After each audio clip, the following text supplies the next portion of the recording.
9/11, 2001, 2,603 lives were taken at the World Trade Center site. Most of those who perished were civilians, except for 343 members of the New York City Fire Department and 71 law enforcement officers who died in the World Trade Center and on the ground in New York City. It is a day that we will never forget, that we will always remember, and will keep the memories of those who perish forever.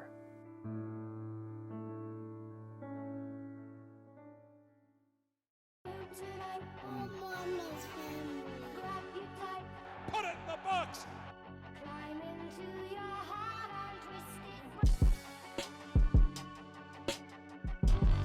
Downward swing, deep left center field. Good morning. Today is September 11th, 2024, and we already know we will never forget, we will always remember those lives that were lost in 2001. So right now, we're in the middle of the hottest wild card race in the league. And I'm going to tell you guys, things are getting spicy. Let's get to the highlights. Mets are going to take the series against the Toronto Blue Jays. Top of the first, Brandon Nimmo drives in Francisco Lindor, and the Mets will take the 1-0 lead early.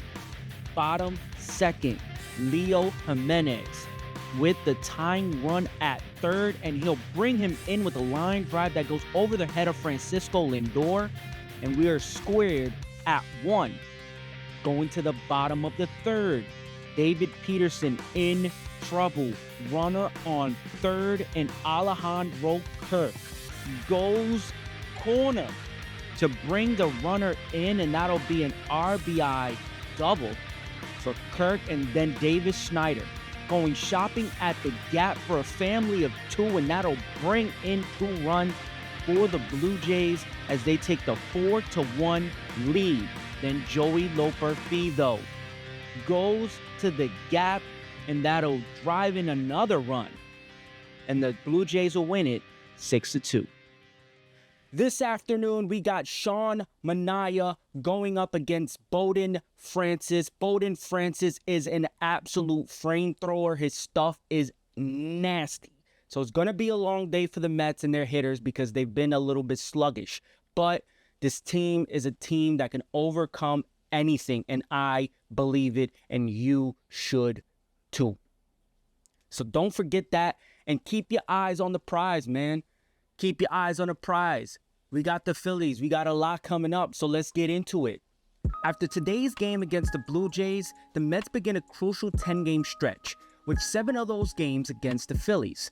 This is probably the toughest, most important stretch of the season because we're down to the final 16 games. After facing the Phillies, the Mets will take on the Braves. So this is it. It's crunch time. And the Mets have answered the bell every single time. Whenever they needed to wake up for these tough series, they stepped up. But now, they're gonna have to do it without one of their key players. During the Red Series, McNeil took a pitch on the forearm and wrist area. At first, it seemed like he was fine, but x-rays later revealed a fracture. Now he's done for the season, and it's a big blow because McNeil had been turning the corner. He started the season slow, way below his standards. But after the All-Star break, something clicked. Reports came out that he went golfing, which he often does. He's a great golfer too. And he did that to rediscover the fundamentals of his swing. And since then, he's been one of the Mets' most consistent players. These are his numbers, and this is what he's been doing. Tough to lose someone like this. Now, the Mets will have to navigate this crucial stretch without him. Once the news of the injury broke, the buzz started immediately. Will they call up Luisangel Acuna? In my opinion, the Mets need to pull that trigger. For the Phillies series, too, I say call him up. Tomorrow, throw him into the fire and see what you got, because there's no better time than right now. He's got it in his DNA. His older brother, if for those of you who don't know, is Ronald Acuna Jr. He was the MVP last season, going 40 and 70. The first player in baseball history to hit 40 home runs and steal 70 bases. The only one. So give Luisangel Acuna a shot. Let's see what the kid can do. I get it. You want to trust the veterans. But DJ Stewart ain't working. And we don't need to be getting Eddie Alvarez any opportunities longer than he needs. So this is an incredibly important stretch that you have here in these next 10 games and then the 3 against Atlanta. So I think the Mets will get it done. They have to get it done, right? If they want the season to be successful. So get on the back of your MVP Francisco and Lindor and on the shoulders of your young third baseman and Pete Alonso. It's time to wake up. Let's see what they do against the Phillies. You already know the vibes. Let's go Mets.